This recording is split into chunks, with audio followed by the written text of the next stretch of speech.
Hi, good morning. I am Dr. Kat Vincent, Assistant Professor of Counselor Education at Delta State University. If you're watching this, I'm guessing that you're one of our site supervisors coming in for the first of our training video series. If you don't fall into that category, that's all right too. You can just learn about our process. Um, so this is a really big day for me. This is my first ever YouTube video. So we're going to see how this goes. I might be opening up to this new career of vlogging. Uh, this is also another big occasion because I've just gotten my first Delta State University Starbucks coffee. Big day for us in the small town of Cleveland. Um, but I do want to kind of bring this up too because things are kind of growing and progressing here at Delta State, not just with Starbucks, in many different ways. And so we wanted to, I guess, maybe just bring all site supervisors kind of up to speed with what we're doing here now at Delta State. Some of you may be alumni from our program, and you are used to things being kind of done in a particular sort of way. So some of you might be from the portfolio generation where you had to keep that giant portfolio book of every assignment and all these kind of reflections about the assignments throughout your program. Some of you might still be disturbed because you're from the task stream generation. Um, and now we have a new sort of process still that many of you are familiar with if you're a site supervisor right now going through supervision assist. Our students now, instead of those two kind of key areas like the portfolio and the task stream, they now do a capstone paper. So that again is just a little bit different. And the capstone paper is, just to let you know what that is where they basically are writing across the entire curriculum of the program. And it's a self-reflective process where they're really thinking about all the things that they've learned, the experiences that they've garnered, maybe at your site, maybe throughout our program, and maybe even being kind of reflected on some areas that they're perhaps a little bit fuzzy on and really want to shore up and show that they can shore up on things. So that's exciting. We've gotten a lot of positive feedback from students once they've completed the capstone paper. I think sometimes it can be a daunting task, just stepping up to that plate and really standing in your own voice and this is what I do know now, and kind of being able to own that. So we try to really help them through that process. So why are we doing this video? We have tried in the past to have trainings for our site supervisors. We've tried to have it at the Woodall Conference because we do offer our site supervisors free registration for coming or for being a site supervisor. We want to honor you on that day, so I do hope you guys will join us. Each year it's either in March or April, and it's always a good time. It's it's a full day and you get 6 to 7 CEs just depending on, and if you're a school-based person, you can get the MDE CEUs. So definitely join us for that. But sometimes people couldn't join us for the Woodall Conference, and so they would miss out on our supervision training session. And so we've tried to kind of be creative over the years. We've had breakfast or we've had lunches and things like that. And it's, you guys are really busy and we can all relate with that.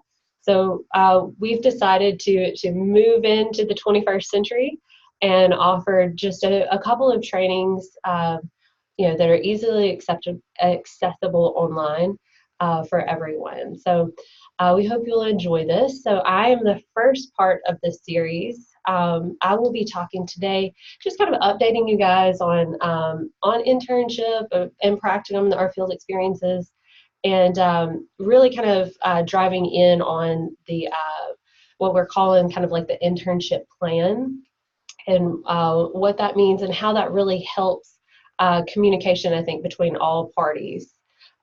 Supervision Assist has definitely taken us up kind of a notch in that it's definitely streamlined you guys being able to sign off on their logs very easily, as opposed to the paper method in the past. um, and so now we're just trying to kind of shore up a little bit more with this internship plan around their growth throughout their internship, helping them kind of set those goals and things like that. And then so another training video will be done by Dr. Bell, and she'll be talking about a developmental supervision model. So for some of you, you may have just come through a master's program and you've never been through a supervisory course. Usually that's done in doctoral programs. Or maybe you haven't, been able to kind of pay that $800 and get the LPCS credential. And that's fine. And so we wanted to give you guys the opportunity to just learn a little bit about some of the theories of supervision. While you may be very familiar with theories of counseling, supervision models look a little bit different, as I'm sure you've felt very different in your supervision sessions with students. So that will be another video. And then our Dr. Beals will also be doing a video. All right, hold on, let me try to remember what that one was. On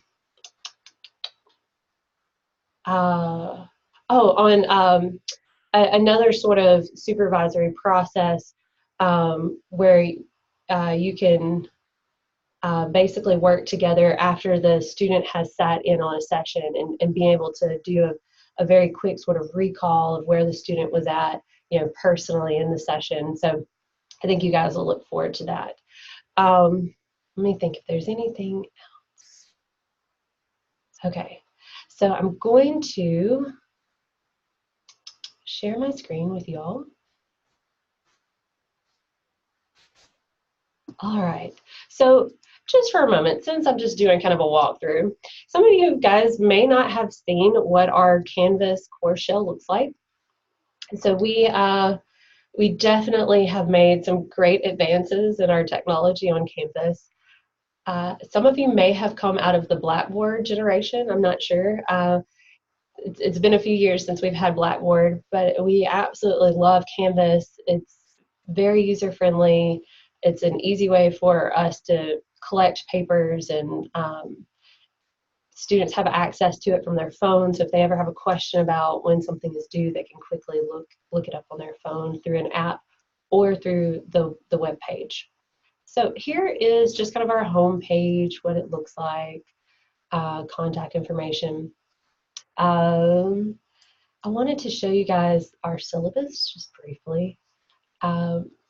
And they even have a nice little to-do list, not little, it's a long to-do list that will send them notifications about when things are due. Let's see, here is our current syllabi for internship. So some of this might look familiar, right? Syllabi haven't changed that much over the years. One thing that is different with internship now is that we require the students to purchase a theory book of their choice.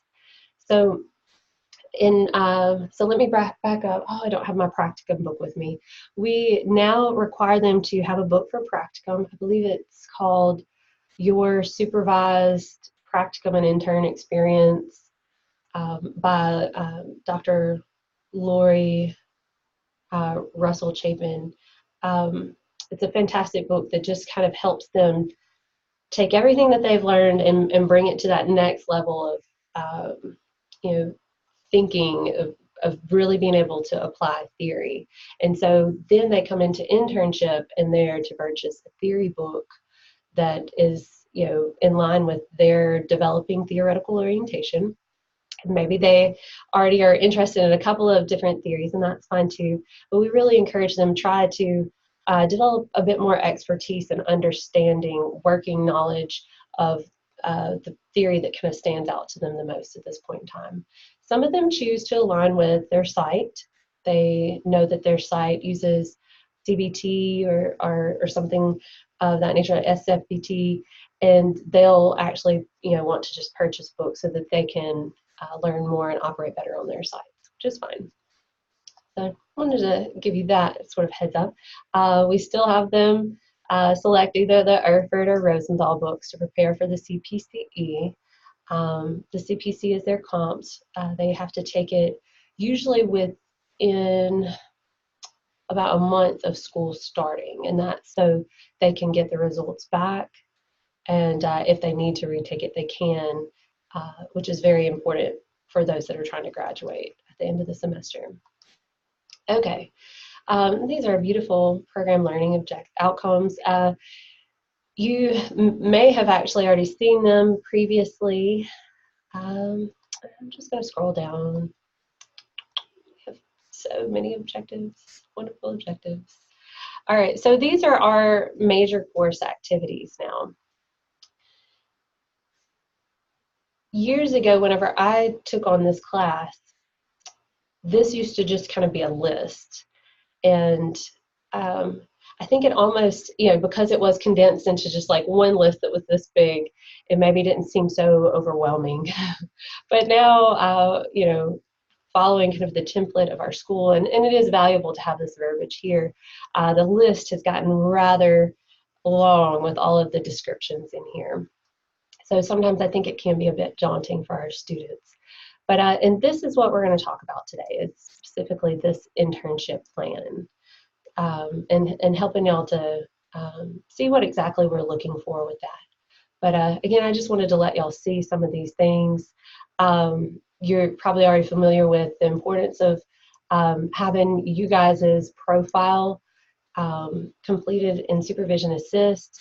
It's just for us to have best practices, in our field experience, to make sure that, when we're sending a student to your site, that the person in fact does have, their degree and the credentials that, they say they do have.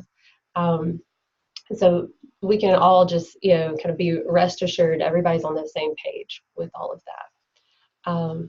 So if some of you have been the ones that have been a little bugged by uploading credentials, I apologize. But know that it's with everybody's best interest at heart. And the beautiful thing about Supervision Assist is that, the next time you decide to take on a prac or internship student, it'll still be there. And so you don't have to, worry about, photographing your license or anything like that, every semester. It will just stay in there. Whenever your license, you do get a new one, you can definitely upload that as you get new ones as well. You don't even have to have an internship student. You can just, have that as part of your process. All right, so carrying on, I just wanted to show you guys all of their wonderful assignments here. Many of you are probably familiar with the case studies. We still have those. The case studies have been expanded a good bit.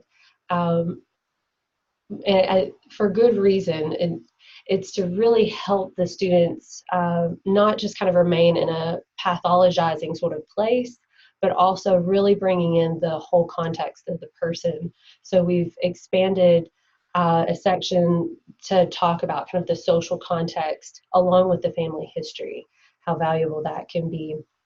And then we also expanded an internship to include a section on research. Sometimes I think students get the wrong idea about writing kind of research papers. They think, oh, I gotta make sure I do that APA formatting and things. I just gotta get 10 pages or whatever their assignment requirements are. But the purpose of connecting with this research is so that they can apply what they're reading, from these different studies, empirical studies, and be able to know what is evidence-based practice or not. So we actually have them, during this case study, they have to pull up current research that will help to provide them with validation for what they're doing. And maybe, or it's just guidance, like, oh, I really want to understand what's happening with this client with bipolar disorder a little more. And so they're really trying to to take in the information, synthesize it, and apply it for this particular client. So I think that's been really valuable for students, really kind of putting all of that together, all the puzzle pieces together. Okay, then we have the capstone paper here. And you'll notice a lot of these, the paragraphs are rather small. So whenever they go in over here on assignments, they'll be quite expanded, and sometimes there's videos, explanatory videos for them to listen to help them understand the assignment better. And as some of you know, there are alumni, we really do still need that audio-visual submission, and we don't necessarily say recording anymore. If there is recording allowed on site, that's fantastic. But if not, if it's just the actual recording part that's a problem, now through Supervision Assist, we have HIPAA-compliant video streaming software available to us. So we don't have to record anything. The student can set up an appointment with me as their university supervisor, and the camera can be pointed at them during a session, and they can just stream me in for that session so that I'm able to have my eyes on them in that supervision session. When that's not possible either, we really hope that that's possible, but when that's not possible, we have been offering our students to come sit and be in the lab, the counseling lab here at Delta State University, so that they can sit with a client and get the video feedback there. It's just really valuable for their own personal growth that they're able to go back and watch the video and see, like, oh man, I really missed the opportunity to reflect feeling here, or oh man, I didn't use any silence. That personal feedback is so important, but then it's also important for us as supervisors to be able to watch this and go through that with them and help them to see some of their strengths. Like, it's often hard to see your strengths when you begin, and see some places for growth and maybe some direction for growth. So if y'all have any questions around that, please feel free to contact us.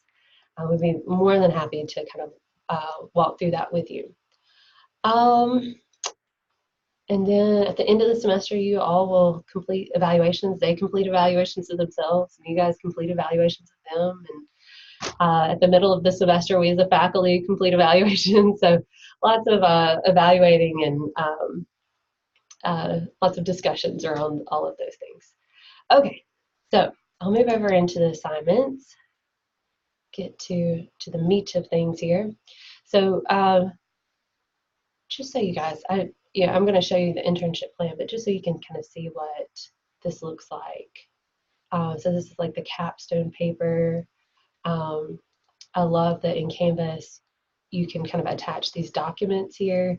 You can insert videos, have all of, really rich dialogue and directions. And then they can just pop open things here. So, here's the rubric.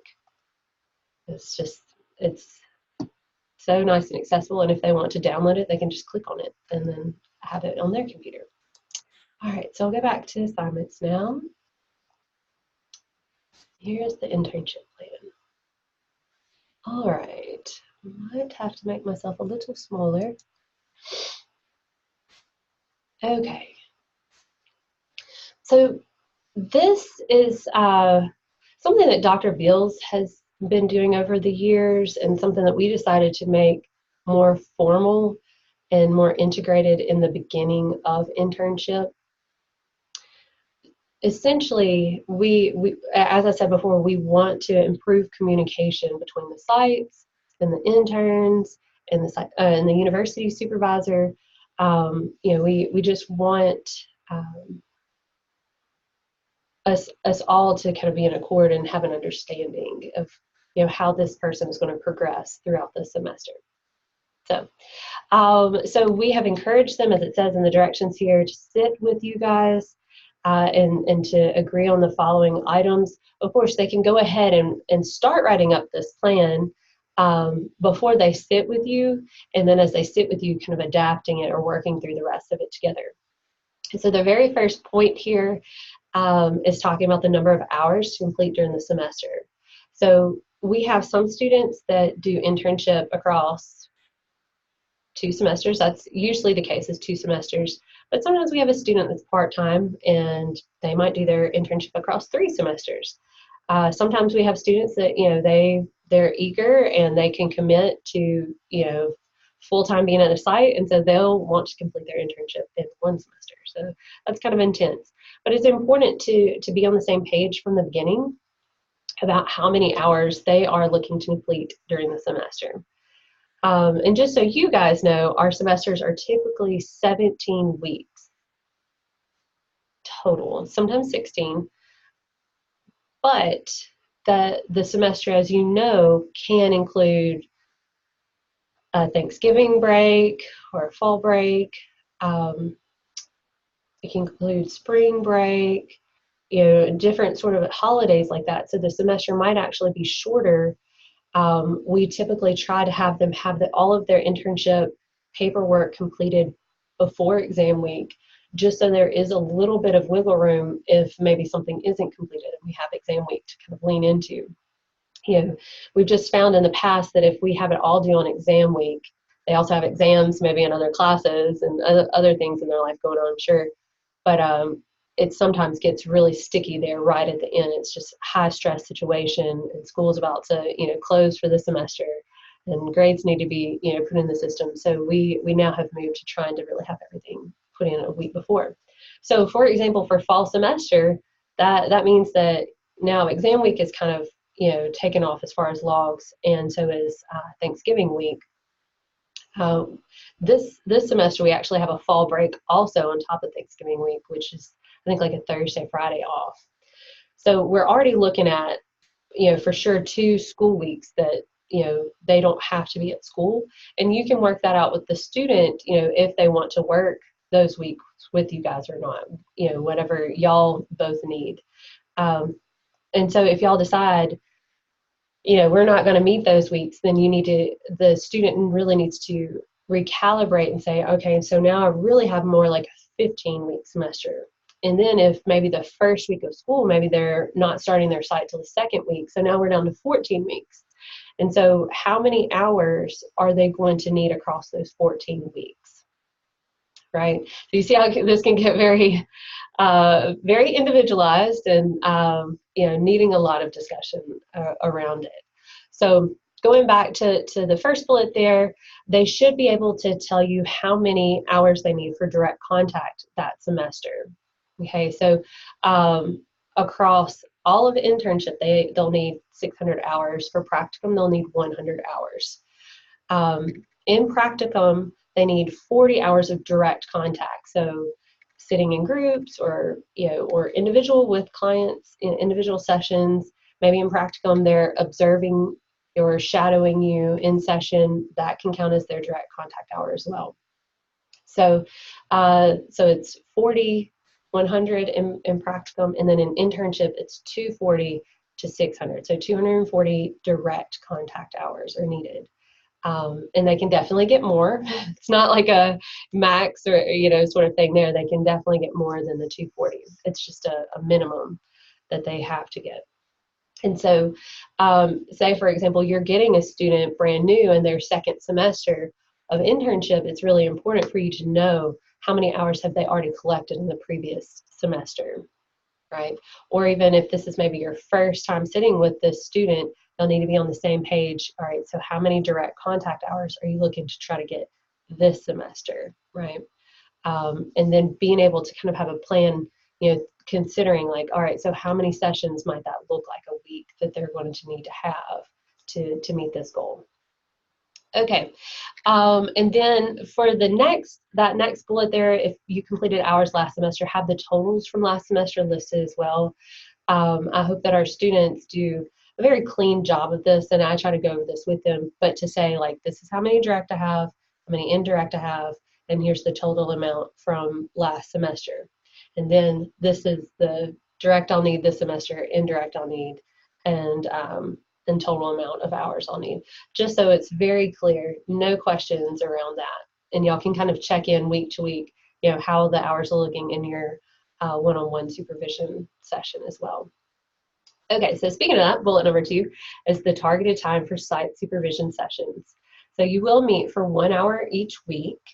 And so my example here is just trying to go ahead and just say, all right, we're going to meet, Wednesdays at 10:30 a.m. And we all know things come up, somebody shows up at Wednesday at 10 and they're having, some sort of dilemma. And so things kind of may have to get shuffled, but going ahead and trying to aim to have that on your schedule to, just kind of alleviate the having to kind of search for each other throughout the week, perhaps. So also I've added kind of on that last sentence there, signing off on hours weekly is recommended.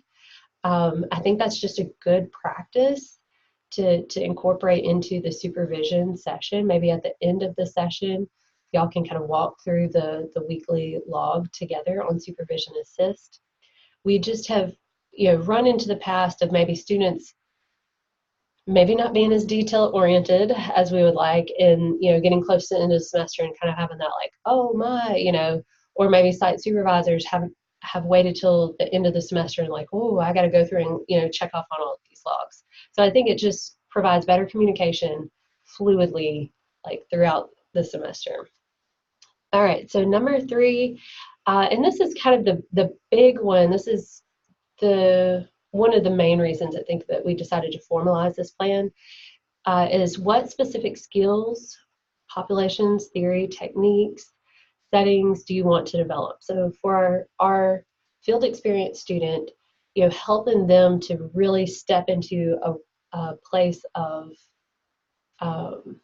awareness about their needs and a little bit of responsibility and accountability for really trying to continue to progress their goals. So maybe some of them want to continue to grow in their theoretical orientation. That's a really great goal to have. Maybe it's on specific skills. Maybe some of them are just still a little, working through confrontation, or maybe what that looks like with a particular population. Some of them, might be trying to get outside of their comfort zone, and they're sitting with the older adult population for the first time, and so they really want to grow in that. So the bullet points here are really to help them to kind of check in on, making this plan, this goal attainable. Like, what are their needs going to be around this?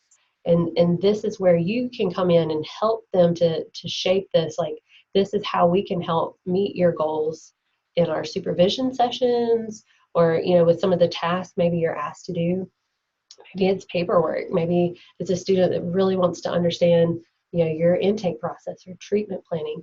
So, really this can help you to set up, how they can best kind of meet their goals in the company and also work and assist in your company as well. And then the next part is, what is your plan on working on this? So this plan is not just on site, like it should also be incorporated into how are they going to continue their growth outside of the site. So, are they going to need to read more research articles, going into our database and pulling up, empirically based articles that will help them to grow? Or is it maybe reading? They need to read some more or watch some videos. I don't know if you all know this or not, but years ago, Dr. Misty Barnes received a substantial grant and had purchased a video database library that is housed within our online library here at Delta State. And so our students have access to, I can't remember it was thousands of videos that they can watch these sessions with experts in the field. So, I mean, there's, John Carlton, James Bugental, all of these great therapists that have come before us, and they can sit and watch them in session, or they even have just kind of like lectures. They can listen and lecture about their different theoretical orientations or processes. So, that can be part of the plan, is like, if you're really interested in CBT, why don't you watch some sessions around CBT, and y'all can kind of discuss that on your own. What can help best them achieve these goals? Okay. The next part is around case studies. This one became part of our plan just because we have had students in the past that have had some difficulty either kind of selecting a case or maybe having access to the client's file. Different agencies have different policies, and so y'all working together to understand they're going to have to do 2 case studies in which they really work through case conceptualization of the client from many different angles. And so they'll need a little bit of historical context. So if, for example, the student's not allowed to have the client file at your agency or school or wherever you're at, just understanding that they might need your insight to fill in these case studies. And they're due kind of just in the middle of the semester, 2 different points in the middle of the semester. So it's not too close towards the end or not too close towards the beginning or the end. So you have plenty of time to work together to really kind of develop that. And then number 5 is going ahead and setting up a plan on how they're going to get these audio visual recorded work samples. So again, it's just best practices. They can get so much information from being able to have these recordings. So going ahead, at the beginning of the semester and setting up a plan for them to get their recordings done. And, if maybe they do have to use our counseling lab here, understanding that might take them away from you and from the site, for an hour and whatever time it is to commute to campus to be able to get those videos done. All right, number 6, have your site supervisor provide best days and times for a site visit. So this bullet point is just to kind of go ahead and get us talking about, when we might be able to come in for a site visit. I want to speak on that just for a moment. That let me get some of this wonderful Starbucks coffee. I'm not promoting Starbucks. Simply didn't get around to making my own coffee this morning. Okay, so site visit. You have the option to have the supervisee present or not. It's up to you. And and sometimes some site supervisors will want to meet with us and have just kind of a one-on-one with us and then bring in the student. Whatever process you want is fine with us. We're just happy to come visit you guys and see your site, get to know you a little bit better. So as I said, in the middle here, we usually have the site visits towards the middle of the semester.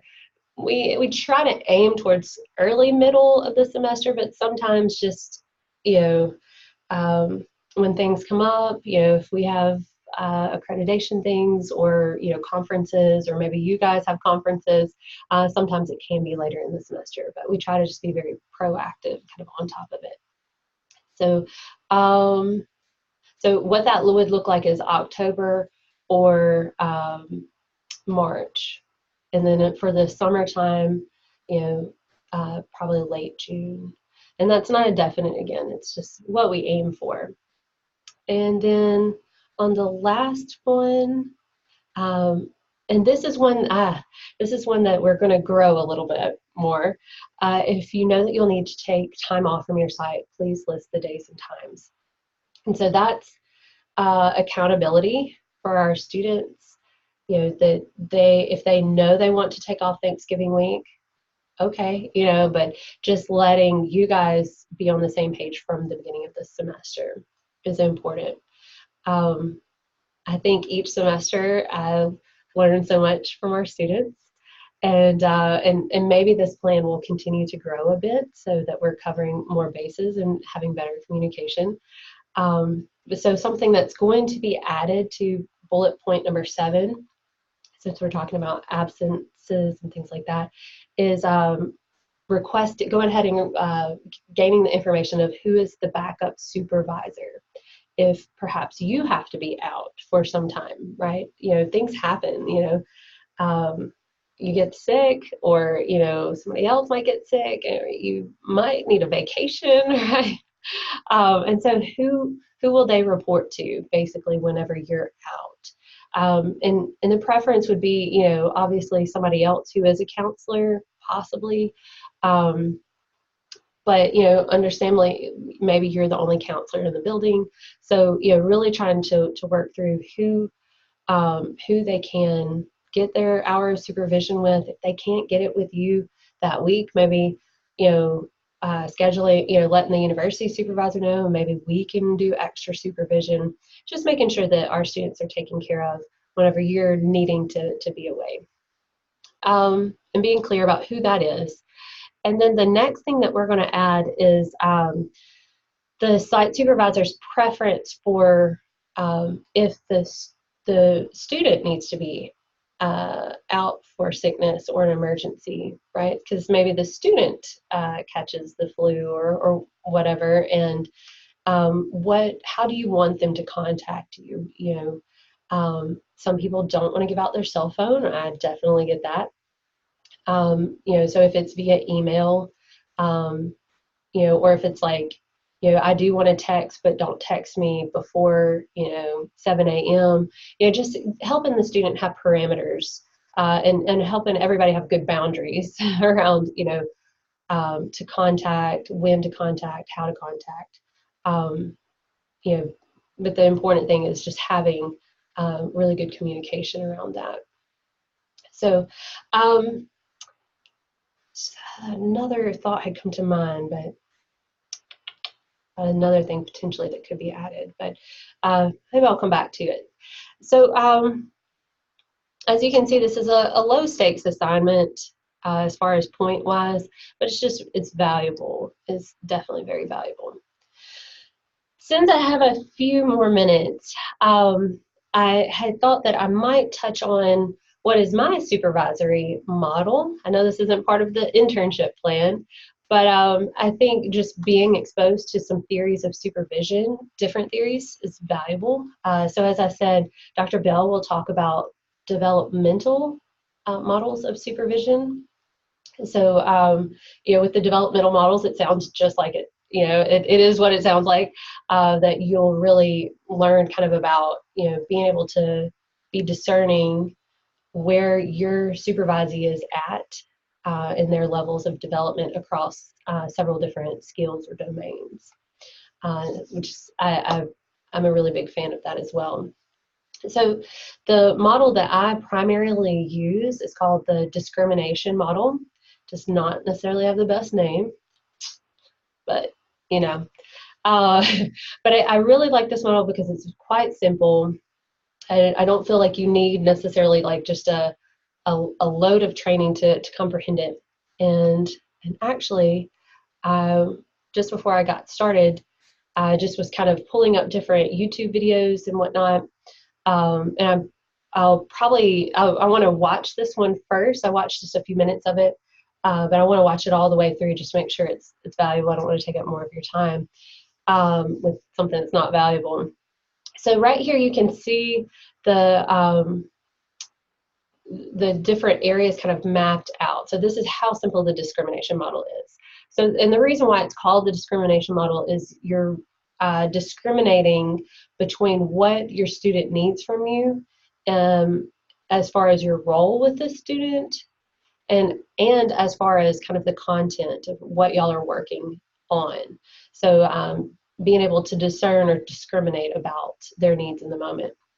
So you can see across the top there, these are the 3 different roles that you could take on in supervision according to what the student's needing.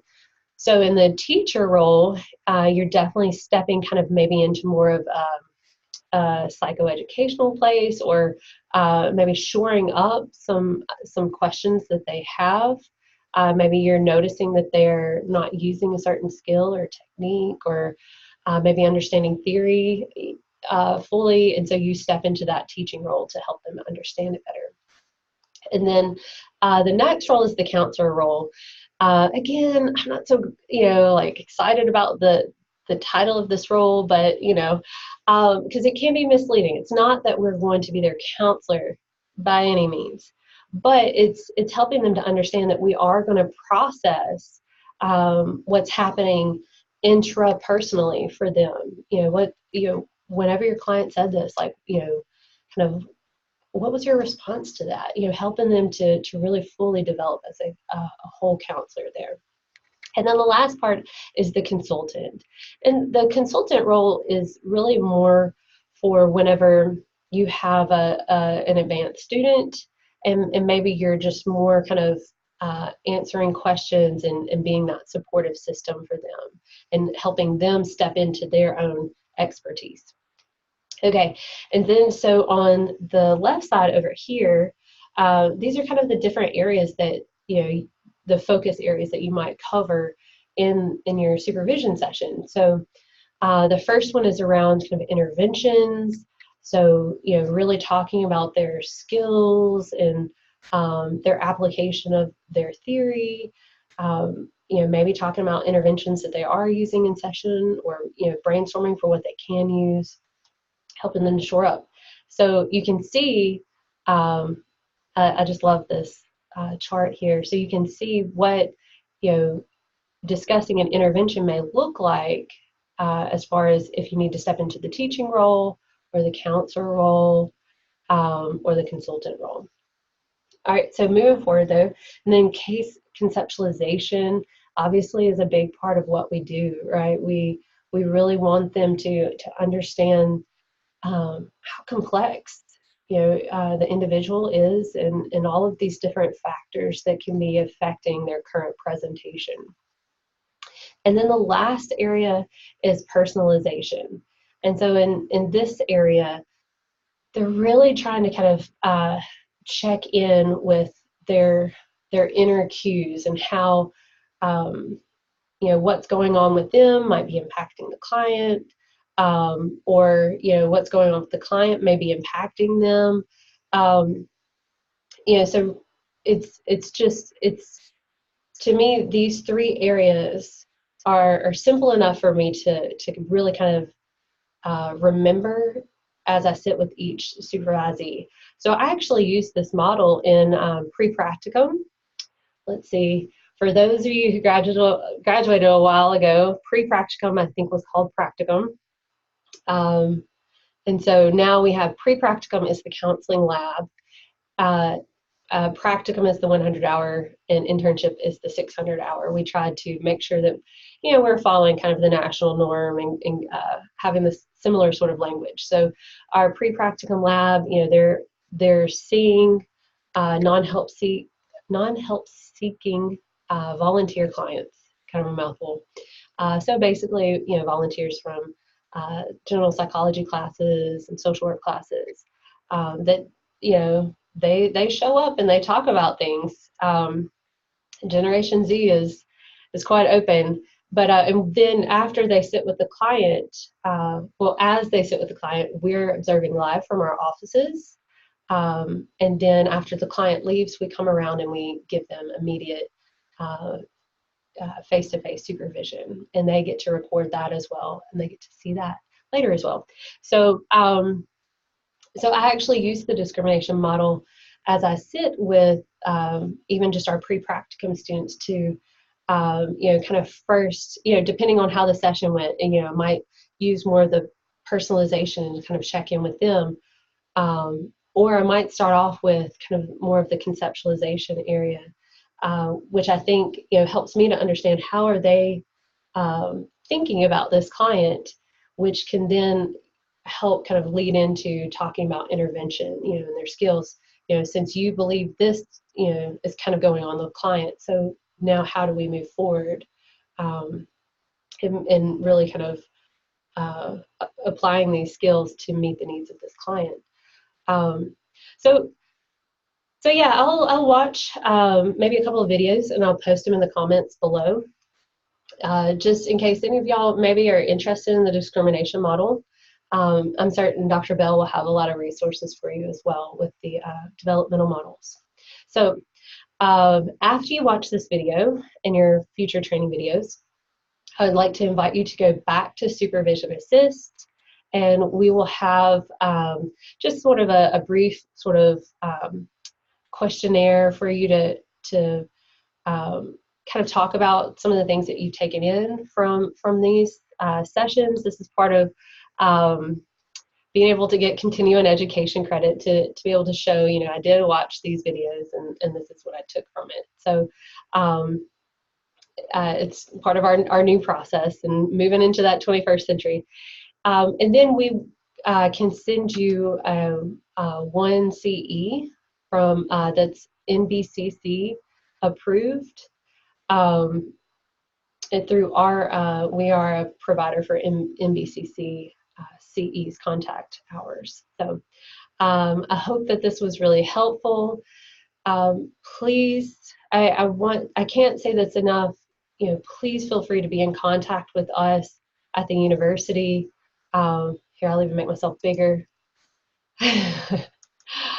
Please be in contact with us at the university. If you ever have any questions about anything related to Supervision Assist or our process, if you have any concerns about our supervisees, you know, we want to be of service to you. We're so grateful for you, you know, taking in our students and helping them to grow and develop. And so, you know, we're here for you as well. When you take on our student, you become part of the Delta State family. So, for better or for worse. But seriously, please be in contact if ever needed. My email is cvincent@deltastate.edu. I try to email all of our site supervisors at the beginning of the semester just so you go ahead and have my contact information. You know, we can't help if we don't know, you know, if things are going on the site. You can also just call or, you know, send an email about how great things are going sometimes. But definitely be in touch if ever needed. So again, we appreciate you taking time to watch this video, and I hope it was helpful for you. And that's all I got, folks. Bye. We'll see you hopefully at Woodall, right? All right.